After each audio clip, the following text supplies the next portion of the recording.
I knew that everything would change as soon as I went to a new school. I was born and raised in Philadelphia, and moving an hour away from the city would definitely require some adjustment. By adaptation, it was meant that I had to learn to live with it. At my father's request and my mother's insistence, I kept myself in check and stayed out of trouble. The population was, to put it mildly, diverse. There were a few blacks, a few Speaks, a few Italians and Jews. The majority were die-hard Dutch.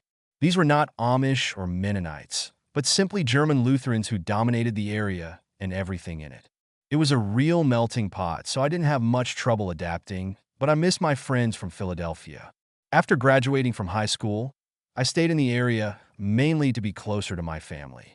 I still visited the old neighborhood regularly and maintained close relationships with my old friends. I got my first job as a fuel oil delivery truck driver.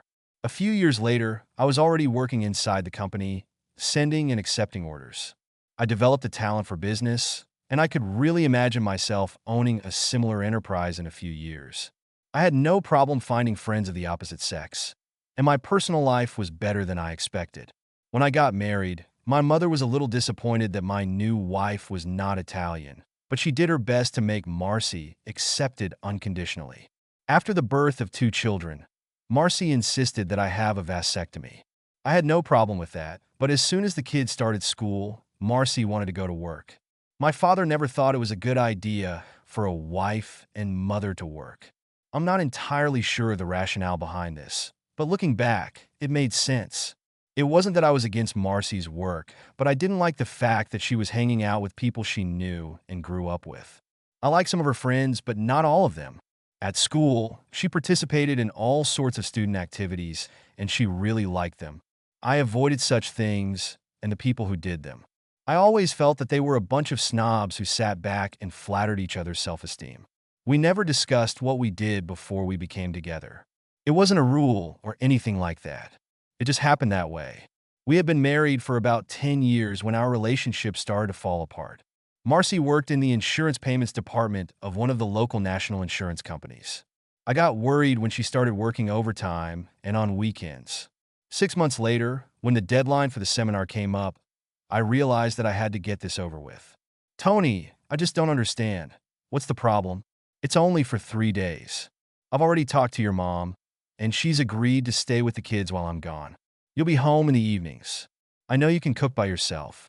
I couldn't believe she had the guts to ask that in the first place. "Who will participate in this seminar?" She seemed to perk up a little when I asked.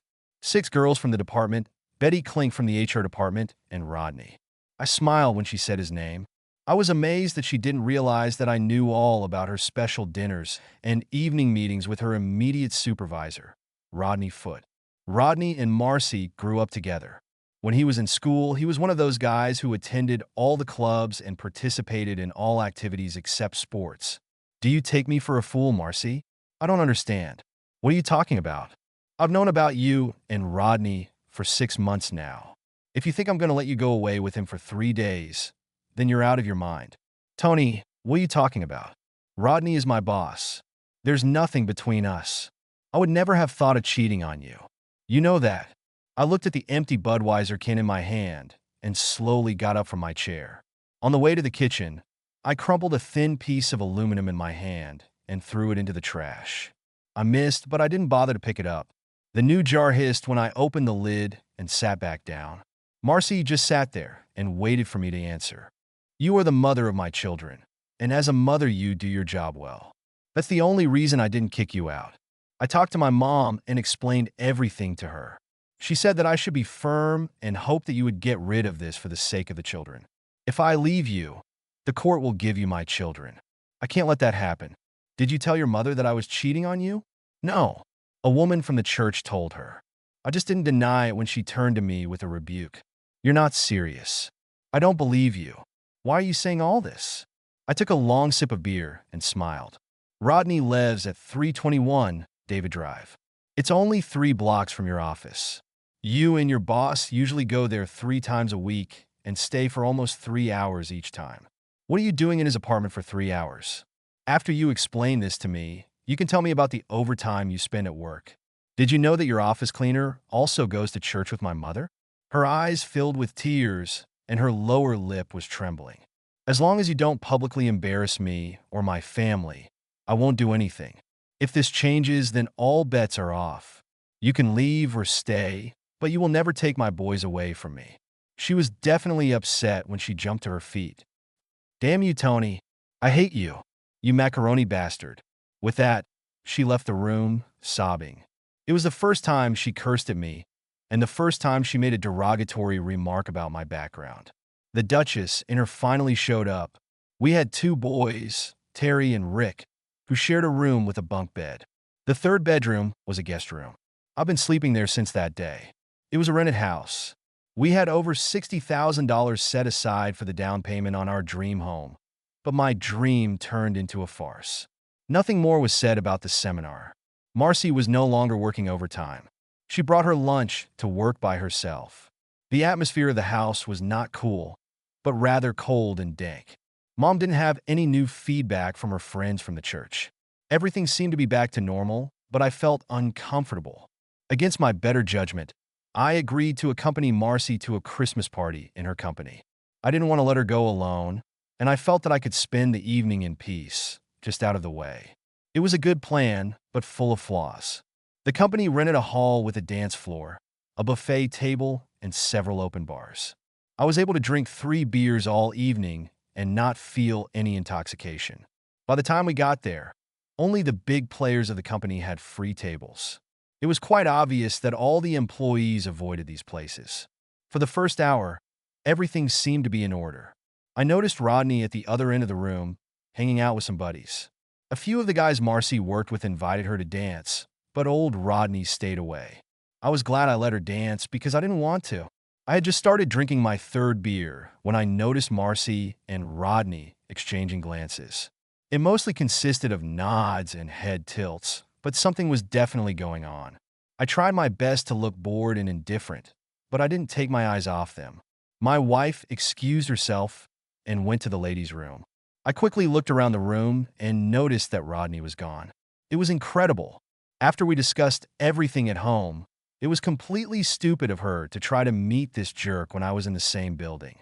She could see him at work at any time, and no one could stop her. I figured the only reason I was doing this was to make me look like a cuckolded fool. Having slept with Rodney in the middle of an office party, she would have cuckolded me in front of everyone. His friends were standing together at one of the bars with big smiles on their faces when Marcy entered the corridor leading to the toilets. She looked back to make sure I was still in my place, and then she was gone. I stopped at the main table on my way to the bathroom. I leaned over and apologized for interrupting the party, just to get their attention. The guys at the other end of the room with silly smiles suddenly stopped smiling. They seemed worried because they had no idea how they could help the good old family. First, I went into the ladies' room and found it empty. I was luckier in the men's room. From that moment on, everything seemed to happen in 2 counts. They were kissing. He was standing with his back to me, and his hand was under her skirt. There was no resistance on her part. I grabbed Rodney by the back of the neck and took a step to the side before hitting his head on the tile in the toilet. Something is definitely broken. I could hear my wife shouting my name over and over again, but I didn't pay any attention to it at all. He went limp, but he was still on his feet, so I gave him a good punch in the stomach. He fell down and vomited immediately. Marcy tugged at my jacket sleeve to no avail. The main hall was quiet when I pulled Rodney into the middle of the hall by his tie. Maybe I was strangling him, but I didn't care. The band stopped playing, and everyone watched as I dropped it. I looked around the room to see if anyone wanted to come to his aid, but there were no takers. Sorry for ruining your wonderful party. I'll leave now, but I'll leave my wife here to entertain you. Take her home when you don't need her anymore. Rodney was on all fours, trying to get up. His face was a bloody mess. Marcy stood in the doorway with her mouth open. It was hard to tell if she was upset because of what I had done to her lover, or because of what I had just told all her colleagues. It didn't really matter to me. I noticed that Rodney was right under the mistletoe, and I couldn't help myself. Before I left, I gave him a kick in the balls, which he will remember for a whole week. He immediately fell forward and hit his face on the floor again. It must have hurt. No one has said a word.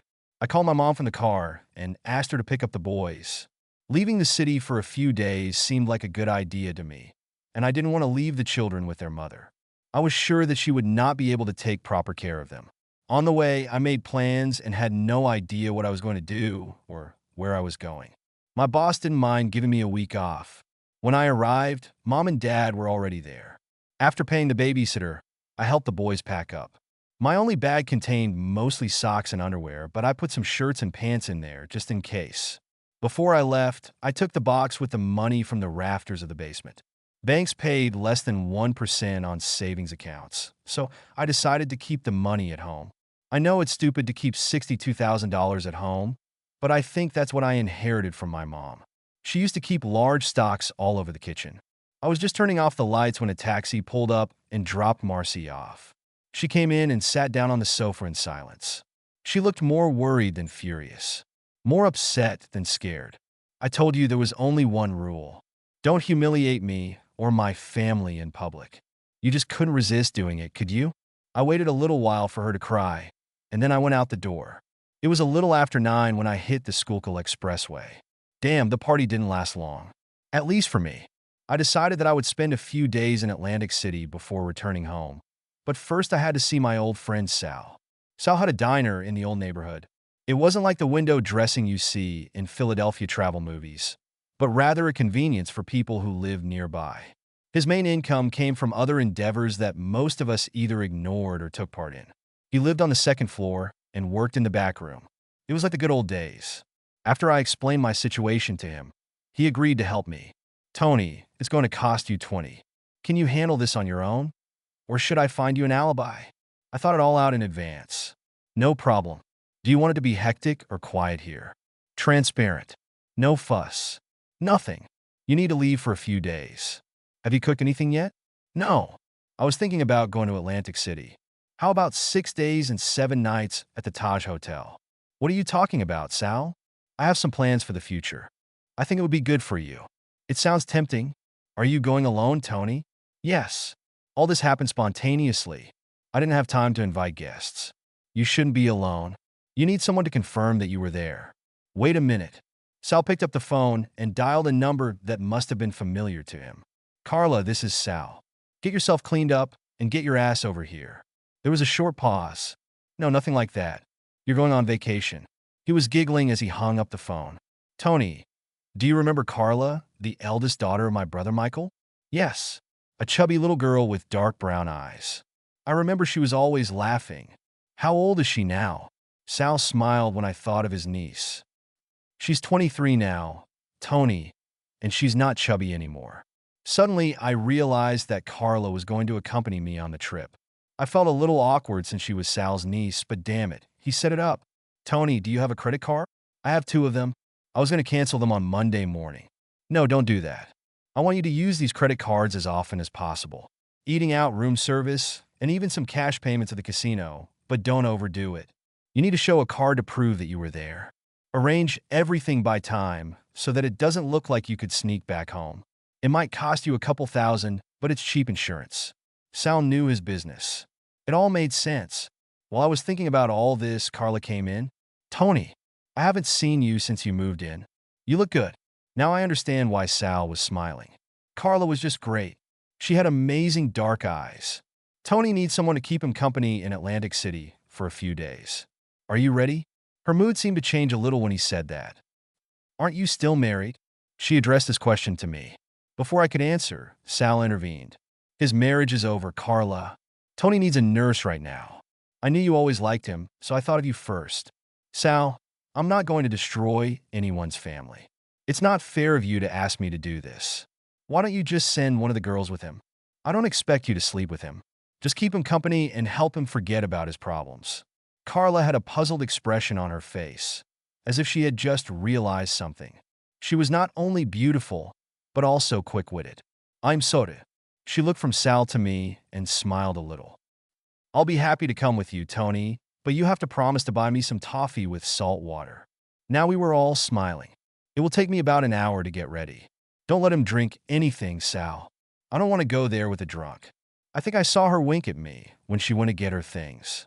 While Carla was gone, Sal and I resumed our conversation. He kindly accepted my $20,000 and promised full satisfaction.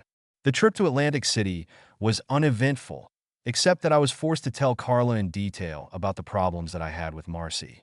Her only comment was, "Oh, poor kids." Carla frowned when she saw the two beds, but fortunately, she didn't notice me giggling softly. I was pretty sure that we would only sleep on one of them for the rest of the week. There's a time for everything. We gambled a bit, but we didn't overdo it.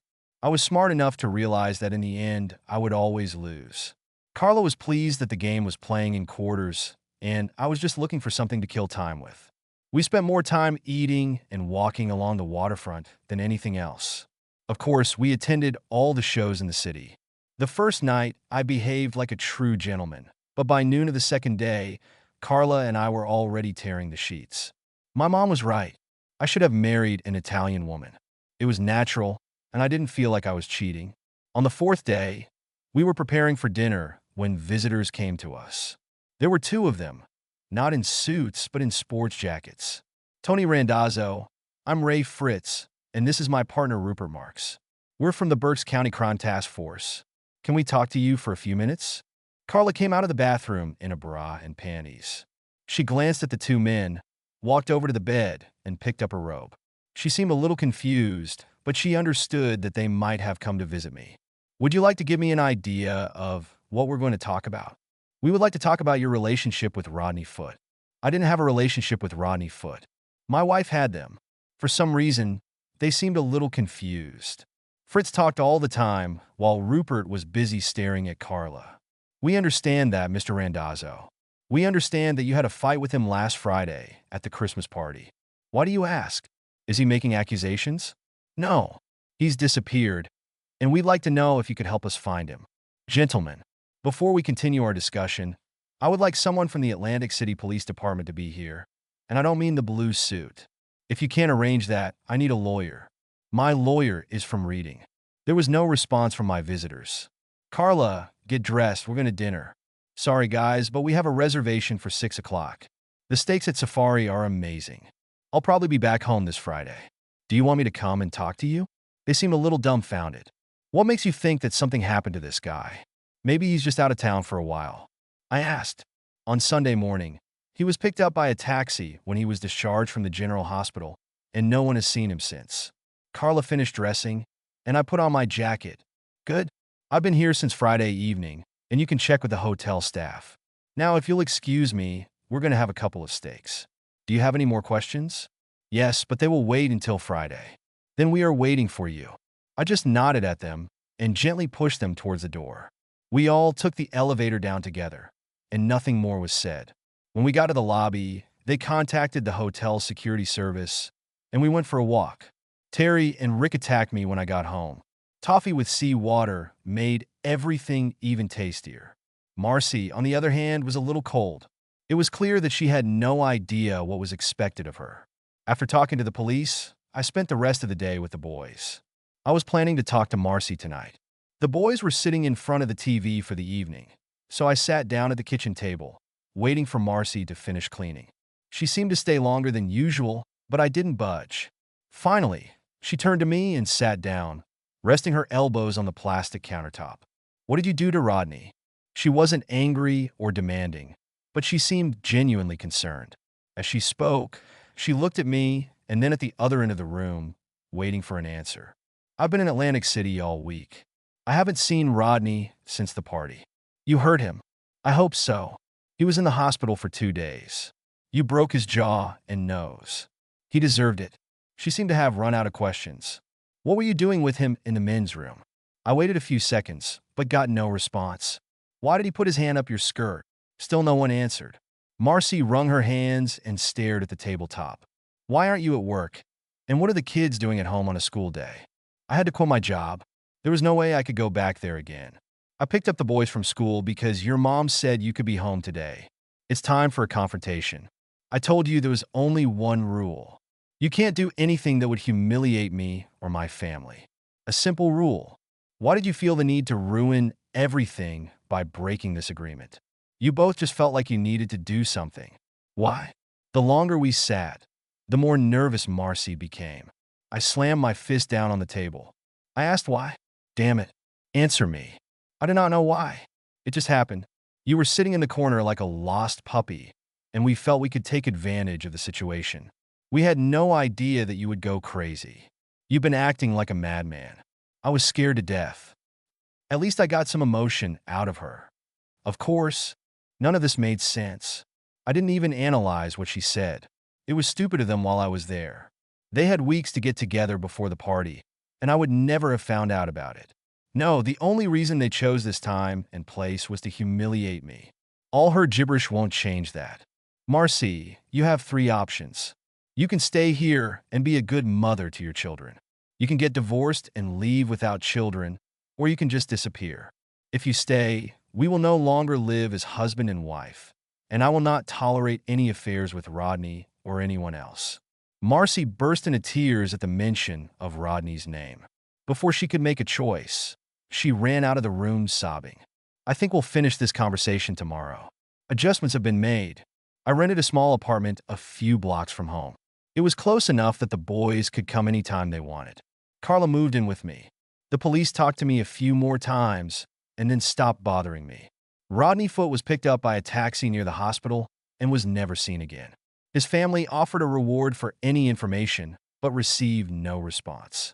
Every night, I had dinner with Marcy and the boys, and on weekends I spent as much time with my sons as possible. It was obvious to everyone that Marcy and I were no longer together as a couple, although we were still married. Marcy spent a lot of time with her parents and sister. I didn't have a problem with that. There was nothing to indicate that she was dating anyone else. She quit her job right after the Christmas party and didn't seem interested in finding another one. We never finished the conversation we had that first night when I returned home. She played the role of a good mother.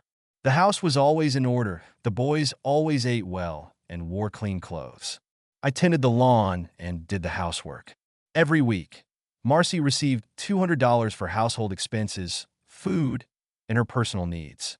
I always asked her if she wanted more, and she always refused. We no longer had credit cards. On Thanksgiving and Christmas, the boys and I were with my family. Carla used to join us. Marcy spent the holidays with her family, but spent Christmas Eve with the boys. Whenever Terry or Rick wanted to talk about the relationship between their mother and me, it was awkward. We both refused to discuss it with them. I appreciated that from her side, but what could she say? This farce has been going on for years.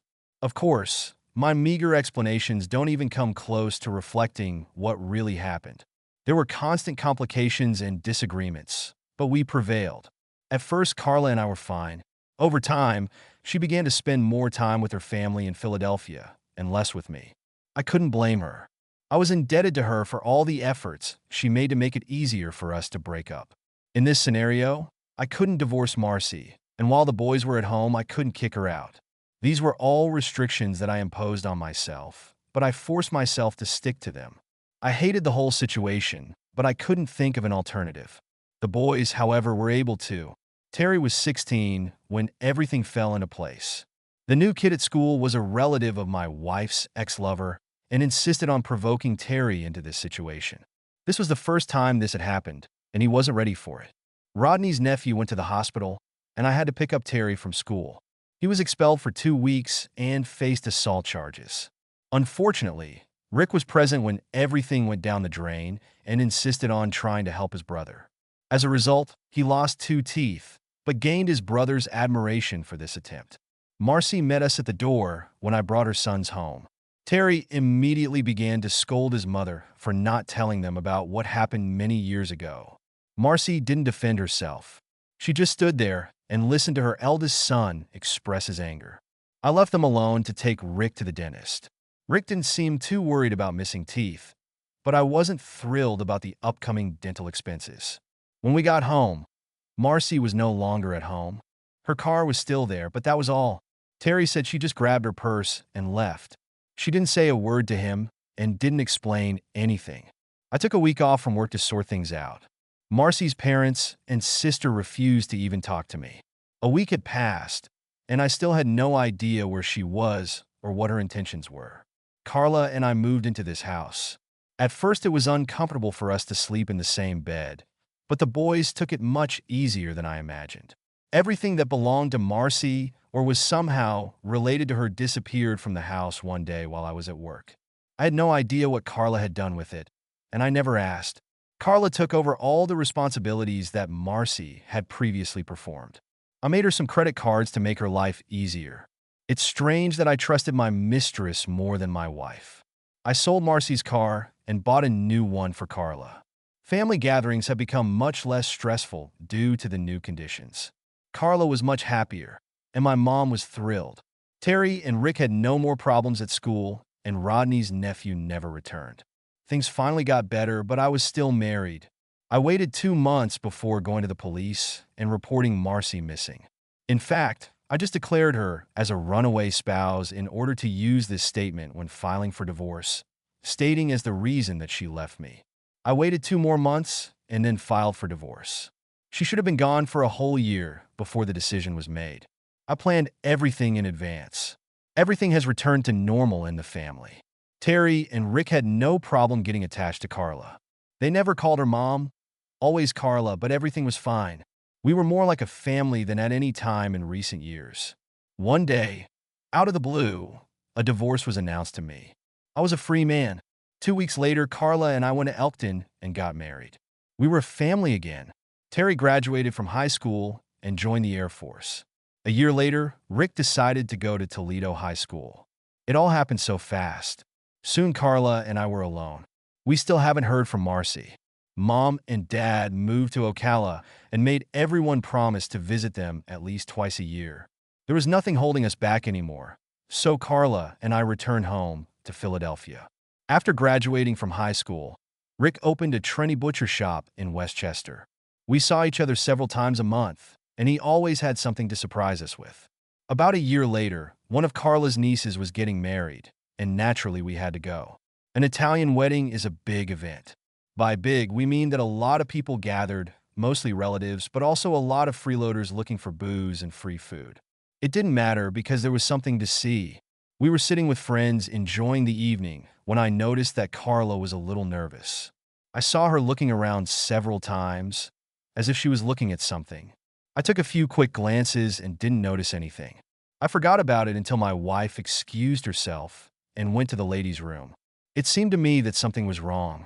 I watched as she walked to the far end of the hall and met with one of her old friends. There was a lot of talking and a bit of posturing, but everything seemed to be going smoothly. Carla never went to the bathroom, but went to one of Sal's personal assistants. Carla gestured to the table her girlfriend had just left. There were 3 guys and 3 girls sitting at the table. They looked like guys trying to seem like someone they weren't. The girls were too smartly dressed and looked like cheaters. Carla returned with a thoughtful but confident expression on her face.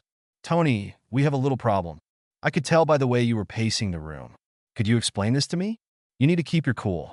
In a couple of minutes, one of the guys at Gina's table will come over here and start teasing you." "What the hell do you mean by teasing me?" "He's going to say something insulting about me to piss you off. When you go out to fight him, the 3 of them will beat the shit out of you. What should I do? Let him get away with it? Play along with him. At least until Bobby V and the rest of the guys take their positions. You might have to deal with some of them, but that would be the worst. What do you mean by playing along with him? Let him insult me and then agree with him. If he says I'm a cheater, ask him how much he's willing to pay. Something like that. Whatever you do, don't let him piss you off." "What led to all this? What did I do to these guys? Look at Gina's table. Yes? Do you see that fool with short platinum hair? Yes? Take a closer look. Holy shit, this is Marcy. What the hell is Marcy doing here?" Marcy's boyfriend is connected to the bride in some way. It looks like she's still mad at you and encouraged him to beat you up when she realized you were here. I think she's looking for a way to get revenge. While you and Sal's guys are doing business, Gina and I will talk to Marcy in the ladies' room. It will be ugly. I didn't like the way things were going. It was a wedding. The young bride would remember this evening for the rest of her life. It wasn't fair that a couple of thugs would ruin everything for her. 10 minutes later, I noticed that the guy who was with Marcy got up from his chair. I stood up and apologized to everyone at the table. Carla looked at me strangely, but she seemed to understand. I casually walked up to the side fire exit, where everyone went out to smoke. The guy nodded his head, and the other 2 guys stood up to follow him. What they didn't notice were the 3 guys who came up to them from behind, from the back of the bar, with the bats they were holding behind the counter. About 6 guys were smoking at the fire exit. When I told them to get out, they left without protest. There must have been urgency in my voice. I walked about 20 paces from the door, stopped, and turned around. They came out smiling, but not for long. A few seconds later, they heard the door close behind them. The smiles disappeared when they turned around and saw three guys with bats and the bride's father. It was over in less than 30 seconds. I still didn't raise my hand. I apologize for any inconvenience I caused you or your family on this special evening. I felt like a character from The Godfather. Thank you for being decent and going outside. He shook my hand and returned to his daughter. I thanked Sal's guys for their help and went to look for Carla. They stayed to clean up the mess. I felt it was time to leave. Carla wasn't there, and Marcy's table was empty. Rick was there with some of his friends and heard about the commotion. He found me at the bar for a fresh beer. Dad, what the hell is going on? My first impulse was to bite my tongue and say nothing. It didn't work. Your mom was here with her new boyfriend. I don't need to know anything more than that, he smiled, turning to the bartender and ordering a beer for himself. We sat and talked about various things for about an hour. Carla finally appeared, looking a little battered. Where have you been? She gave me a sly smile. Gina and I had to take your ex-wife to the hospital. She wasn't feeling very well. Rick and I couldn't help but laugh. Tony, can we go home now? It was a long night, but it was a lot of fun. We never saw Marcy again. Carla and I are still together, and we live in the old neighborhood. Life is wonderful. End.